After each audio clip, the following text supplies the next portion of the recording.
going on, everyone? My name is Jamon McKinney, or you can just call me Juice, because that is my nickname. So, I firmly believe that the New Orleans Pelicans are actually going to be a playoff team this year. Now, I'll tell you why I believe that right about now. Okay, let's just dive right into it. So, we obviously know there are going to be 16 playoff teams once the playoffs actually get underway. But there were several teams invited to Orlando for the bubble. You're looking at the New Orleans Pelicans, the Portland Trail Blazers, the Phoenix Suns, the Sacramento Kings, the San Antonio Spurs, and the Washington Wizards, who were invited out east. Okay, so those are the other teams that were invited that currently would not qualify for the playoffs if they start today. However, their season is still alive. Now, I'm just going to eliminate a couple of teams that I don't think has any chance to actually make the playoffs. I'm going to eliminate the Washington Wizards. They're 5.5 games back, and Bradley Beal is not going to play, because of a shoulder injury. He's just opted not to play, during this NBA bubble, which is kind of odd, but either way, Bradley Beal is not playing. So I didn't give them much of a chance with Bradley Beal.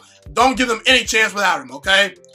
I'm going to eliminate the Spurs, okay? I'm just going to eliminate the Spurs. They're not going to be playing with LaMarcus Aldridge. I don't think they're overall a great team. And I'm just not feeling the Spurs this year. I think that there are more talented teams that are still playing, as far as the bubble teams that are kind of on the outside looking in. Just not feeling the Spurs this year. They're having a down season. And their best player, arguably LaMarcus Aldridge. You can debate between him or DeMar DeRozan. LaMarcus Aldridge is not playing, so big loss for them. I'm also going to eliminate the Phoenix Suns and the Sacramento Kings. I just think the Suns are too many games back at the moment. And the Sacramento Kings, while they have some talent on their team, I just think that the Pelicans, the Grizzlies, and the Blazers are better teams than them, and I give those three teams a much better shot to make it in for that final spot in the West. So we're left with the Blazers, the Grizzlies, and the Pelicans. Those are the teams I think is going to come down to. Those three teams are the best bet. Why do I believe New Orleans is going to make it in?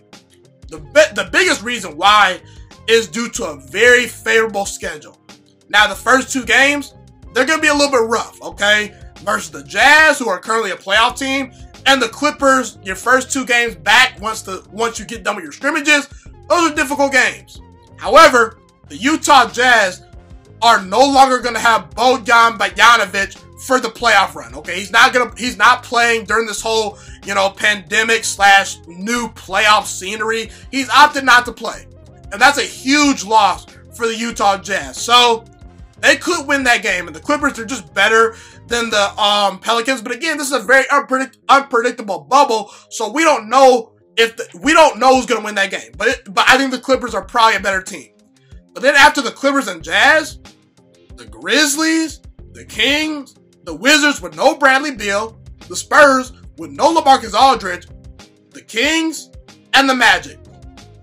They are going to be relatively favored / not necessarily underdogs in 6 of those 8 games. They have about 6 to 7 very winnable games on the schedule. It's not out of the possibility that this team could go 6-2 during this 8-game stretch. I really believe this team can rally off a lot of wins due to a very favorable schedule. And keep in mind, if the 9th seed is more than 4 games back to the 8th seed, they can't get in.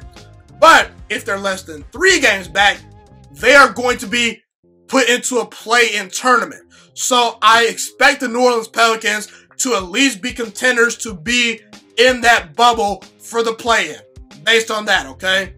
We look at Portland. Portland, 3.5 games back. But their schedule is actually very tough in my opinion. They have to face the Grizzlies. They have to face the Celtics. They have to face the Rockets, they have to face the Nuggets, they have to face the Clippers, the Sixers, the Mavericks, and the Nets. Outside the Grizzlies game and the Nets game, they're not going to be overwhelmingly favored to win the rest of these games. The Celtics, to me, are better than them. The Rockets, to me, are better than them. Denver's a toss-up. The Clippers are better. Sixers is a toss-up. And the Mavericks, sort of a toss-up. So, they're not guaranteed to win a bunch of games. And they're already 3.5 games back. So, I think that the Pelicans, I think that the Blazers are going to make their way towards, that tournament. But I don't know if they quite get in, okay? They'll be in the conversation, but based on the schedule, I think that I give the edge to New Orleans and Memphis. And when I look at Memphis, the team that actually holds that final playoff spot, we look at Portland, we look at San Antonio, we look at New Orleans, we look at the Jazz, we look at the Thunder, we look at the Raptors, we look at the Celtics, and we look at the Bucks. Those are their next 8 games. Portland's a toss-up. Spurs, they probably can win that game. New Orleans is a toss-up. Jazz is a toss-up. Thunder is a toss-up. Raptors is a toss-up. They're probably a better team. Celtics are a better team. And the Bucks are a better team. So they have a very tough schedule because they don't have a whole lot of cupcakes, unlike the New Orleans Pelicans. And overall, when each team is fully healthy, I just think New Orleans is the better team.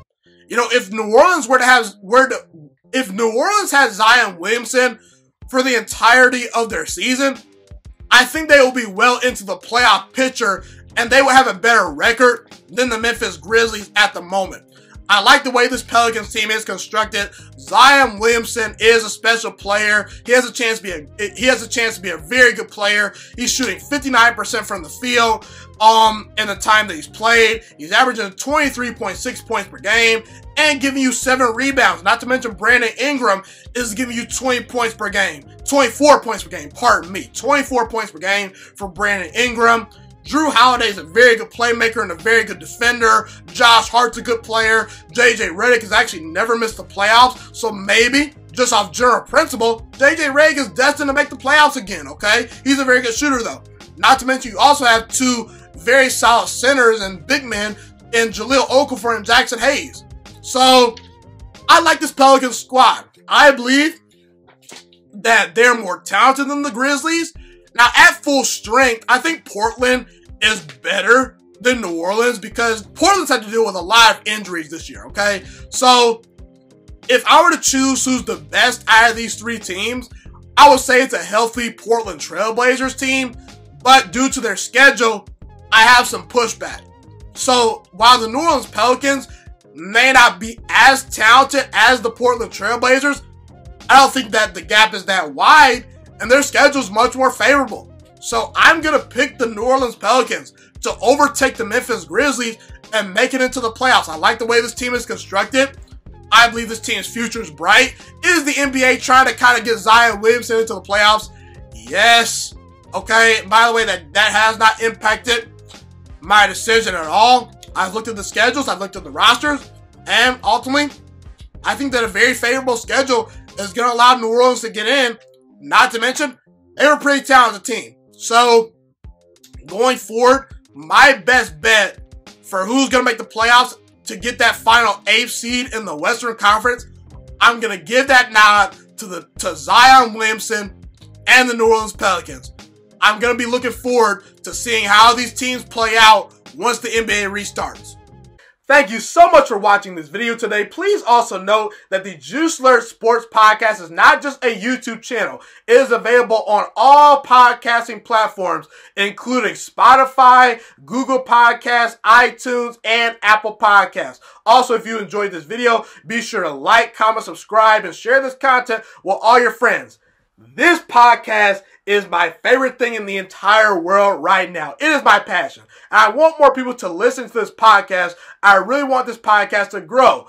Also, a fun fact about me is that I want to go into the sports broadcasting and media world once I graduate from the University of Toledo, a college in Northern Ohio. I currently am a freshman there right now. I am looking to become one of the next great sports broadcasters and analysts out in the world.